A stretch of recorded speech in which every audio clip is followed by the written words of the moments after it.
Students, आज आप लोग को हिंदी व्याकरण के समास जो होती है ना, उसका कुछ कुछ टॉपिक को आपको समझाने का प्रयास करेंगे और आपको ये भी बताएंगे कि जैसे कि ये एक चैप्टर पढ़ने के बाद, ये देखने के बाद आप 8th क्लास में, 9th क्लास में या 10th क्लास में या इंटर में है, आपको इस वीडियो से बहुत कुछ लाभ होगा। तो देर ना करते हुए स्टार्ट करते हैं। सबसे पहले समास। तो देखिए, एग्जाम में जैसे क्वेश्चन पूछेगा सेम हम उसी प्रकार से आप लोग को बताएंगे। जैसे ये नहीं है कि उसका परिभाषा बताना, इससे कोई मतलब नहीं है। सबसे पहले कि डायरेक्ट, अब इससे आपको ऑब्जेक्टिव क्वेश्चन सबसे ज्यादा क्लियर होगा कि क्वेश्चन आप जिस समय देखिएगा उसी समय उसका क्या करेंगे, आंसर लिख दीजिएगा। तो अब स्टार्ट करते हैं। सबसे पहले कि समास पढ़ने के दो भागों में बांटा गया। सबसे पहले कहेगा कि इसका कौन सा पद प्रधान होता है, कौन सा पद प्रधान होता है, कौन सा पद प्रधान होता है। मतलब कुछ समास जो है ना, कौन कौन समास है। समास जो है आपको, वो क्या है, तत्पुरुष, तत्व पुरुष समास है, तत्व पुरुष समास। उसके बाद कर्मधार्य, कर्मधार्य समास। उसके बाद क्या है, द्विगु समास। उसके बाद क्या है, द्वंद्व समास, द्वंद्व समास। उसके बाद क्या है, बहुव्रीहि, बहुव्रीहि समास, अव्ययी भाव समास, अव्ययी भाव समास, अव्ययी भाव समास। एक और होता है नया समास, जिसकी चर्चा उतना होती नहीं, लेकिन हम उसको ले लेते हैं। तो पहले ये समझेंगे कि इसका कौन सा पद प्रधान होगा। आपसे अगर कोई कह दे कि तत्पुरुष समास का कौन सा पद प्रधान होता है, चाहे कर्मधारय का कौन सा पद प्रधान होता है, तो अभी तो आप लोग क्या हो गया, फंस जाइएगा। लेकिन इसके लिए बड़ा सुंदर दो ट्रिक है। उस ट्रिक का प्रयोग करके आप इसका सबसे बेहतर कर सकते हैं। सबसे पहला ट्रिक क्या है, सबसे पहला ट्रिक है ताक दू, और दूसरा ट्रिक है अगुआ। सबसे पहला ट्रिक है ताक दू और दूसरा ट्रिक है अगुआ। अब इससे हम इसको कैसे रिलेट करेंगे, सबसे पहले ये समझिएगा कि इसमें देखिए, त से जो चालू होगा और क से जो चालू होगा, तो यहाँ दू लिखा गया है ना, इसका मतलब है कि इसका दूसरा पद क्या होगा, प्रधान होगा। तो त से कौन चालू है, तत्पुरुष, और क से कौन चालू है, कर्मधार। इसका मतलब है कि ये दोनों समास का कौन सा पद प्रधान होगा, दूसरा पद प्रधान होगा। ये दोनों समास का कौन सा पद प्रधान होगा, दूसरा पद प्रधान होगा। ट्रिक क्या है, ताकदू, त से तत्पुरुष, क से कर्मधार, और ताकदू इसका मतलब है कि दूसरा पद इसका क्या होगा, प्रधान होगा। अब इसका अगुआ का ट्रिक, हाँ ये वही अगुआ है जो ब्याह शादी में होता है, सही अगुआ। अब एक बात देखिए, अब आप लोग हमें बताइए कि शादी पहले होता है कि अगुवाई पहले होता है। अगुवाई पहले होता है, तो हम यहाँ अगर शादी लिखते तो दूसरा हो जाता। अगुवाई लिखे, इसका मतलब क्या है, पहला है। इसका मतलब कि इसमें जो जो मिल जाएगा ना, उसका कौन सा पद प्रधान होगा, पहला पद प्रधान होगा। तो आप ये देखिए, अ से कौन चालू होता है, अव्ययी भाव चालू होता है। अ से अव्ययी भाव चालू होता है। इसका मतलब है कि अव्ययी भाव समास के कौन सा पद प्रधान होगा, पहला पद प्रधान होगा। अव्ययी भाव समास के कौन सा पद प्रधान हुआ, समझे, अव्ययी भाव समास के कौन सा पद प्रधान होगा, पहला पद प्रधान होगा। उसके बाद यहां क्या लगा है, गु लगा हुआ है। अब इसमें देखो, तुम सब में एगो चीज देखो, द्विगु समास में ही खाली गु लगा हुआ है, इसके अलावा कोनो और में नहीं लगा है। इसका अर्थ है कि द्विगु समास का भी कौन सा पद प्रधान होगा, पहला पद प्रधान होगा। द्विगु समास पहला और अव्ययी भाव पहला। चार गो क्या आप कंप्लीट कर लिए।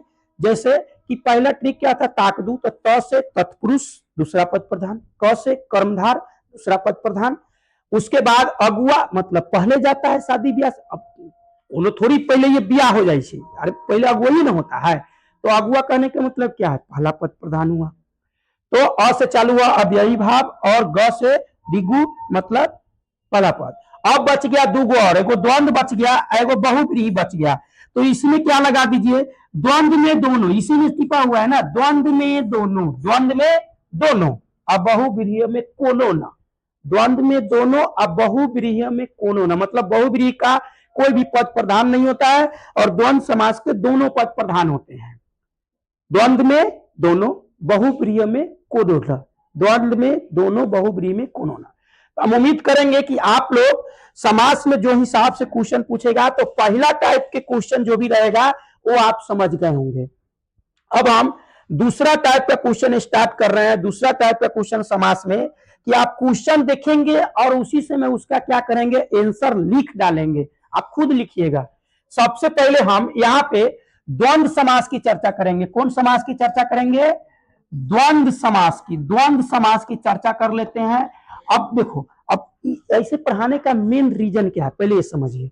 अगर आप याद कर लीजिएगा माता पिता द्वंद्व समास, माता पिता द्वंद्व समास, रात दिन द्वंद्व समास, आप परीक्षा में आ गए दाल भात तो कथी कर लेगा, दिक्कत होगा ना। चाहे ऊंच नीच आ गया तब अनगिनत है समास, जो भी है दुनिया में अनगिनत है। तो इसका कुछ ट्रिक है, अगर ये ट्रिक अगर आप जान जाते हैं तो आप कोई भी समास को गलती नहीं कर सकते। जहां भी वो समास देखेंगे वहां पे आप सही करेंगे बिना देर किए हुए, डायरेक्ट ट्रिक से। तो सबसे पहले ध्यान दीजिए, हम कुछ शब्द लिखते हैं, कुछ शब्द लिखते हैं। यहां पे हम लिखते हैं माता पिता, ये वो लिखे, क्या लिखे, माता पिता। दूसरा हम क्या कर रहे हैं, दूसरा लिख रहे हैं ऊंच नीच, ऊंच नीच लिख रहे हैं, समझ रहे हैं ना सब आदमी, ऊंच नीच लिख रहे हैं। उसके बाद हम लिखते हैं रात दिन, रात दिन लिख रहे हैं, रात दिन।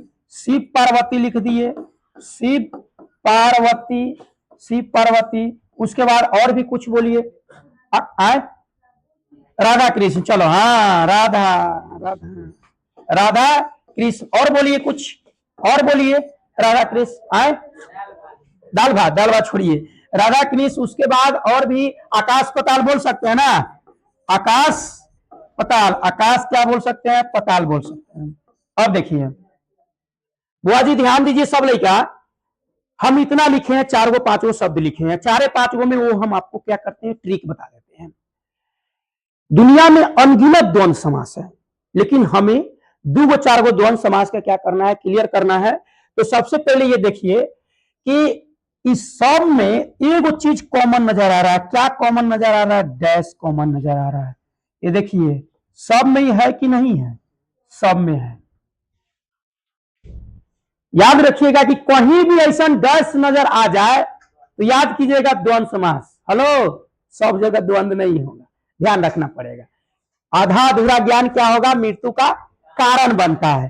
तो हर जगह नहीं होगा, वो भी हम समझा देते हैं कि सबसे पहले आप याद रखिए कि जहां भी ऐसा डैश लगा है द्वंद्व समास, लेकिन इसके साथ साथ शब्द भी अपोजिट होनी चाहिए, उल्टा, तब जाके द्वंद्व समास।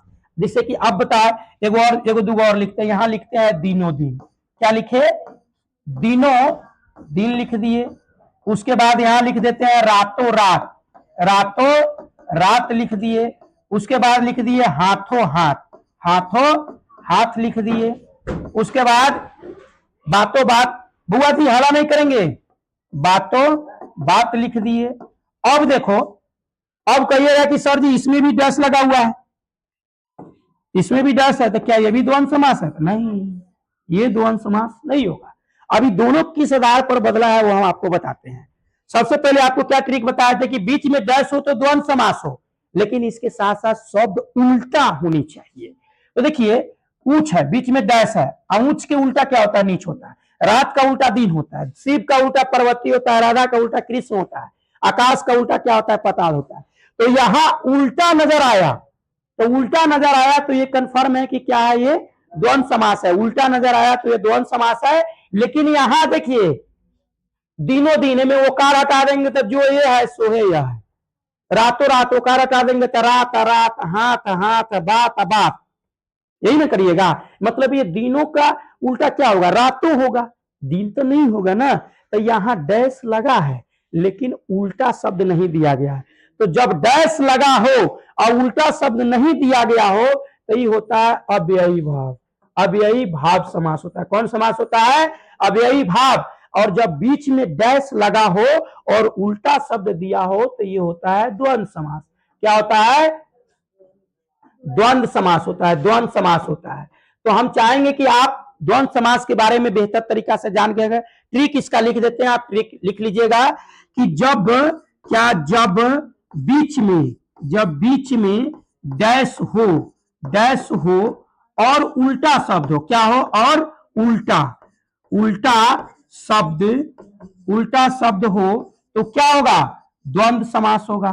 क्या होगा, द्वंद्व समास होगा।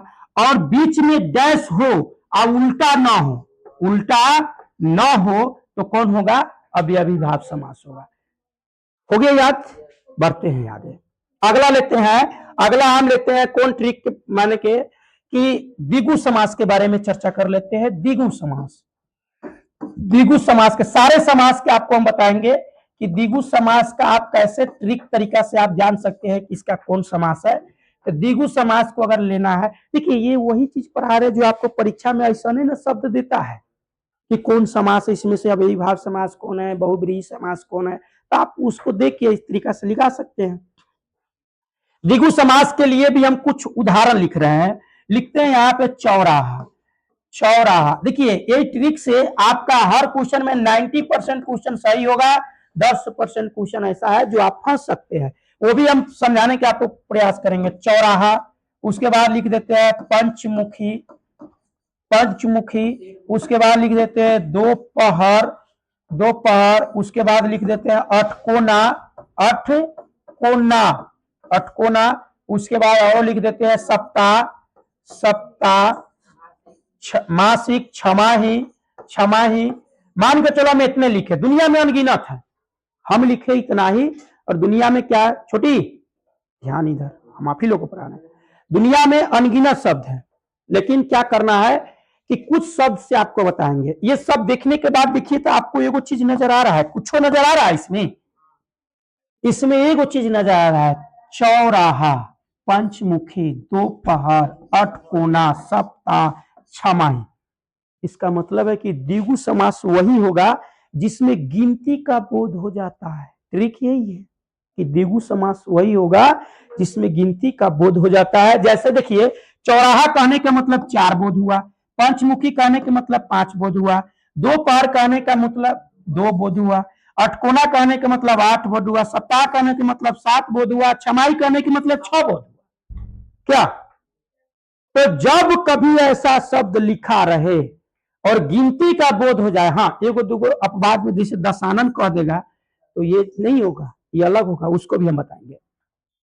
तो गिनती का बोध हो जाए तो कौन समास होगा? द्विगु समास होगा। द्वंद्व समास का ट्रिक क्या बताए हैं? बीचों बीच में डैश नजर आए, क्या नजर आए? डैश, बीचों बीच में डैश नजर आए और शब्द उल्टा हो तो द्वंद्व समास, और बीचों बीच में डैश नजर आए और शब्द उल्टा ना हो, एक के जैसा हो तो कौन समास होगा? कौन समास होगा? अव्ययी भाव समास होगा। कौन होगा? अव्ययी भाव समास। और एगो शब्द ऐसा रहता है जिसमें डैश नहीं है लेकिन फिर भी वो हो जाता है, जैसे देखिए आजकल, आजकल ये आपको द्वंद्व समास है, इसमें बीच में डैश है ही नहीं। अब उसके बाद बताते हैं, तो हम उम्मीद करेंगे कि आप ये भी जान गए थे इसका क्या ट्रिक है कि जब गिनती का बोध हो जाए, क्या? जब गिनती का बोध हो जाए तो सीधे आंख मुन के मारेंगे कि कौन समास होगा? द्विगु समास होगा। अब बीच में डैश हो और शब्द उल्टा हो तो द्वंद्व, अब बीच में डैश हो शब्द उल्टा ना हो तो अवयवी भाव। कोई दिक्कत? चलिए आगे बढ़ते हैं, अगला समास का चर्चा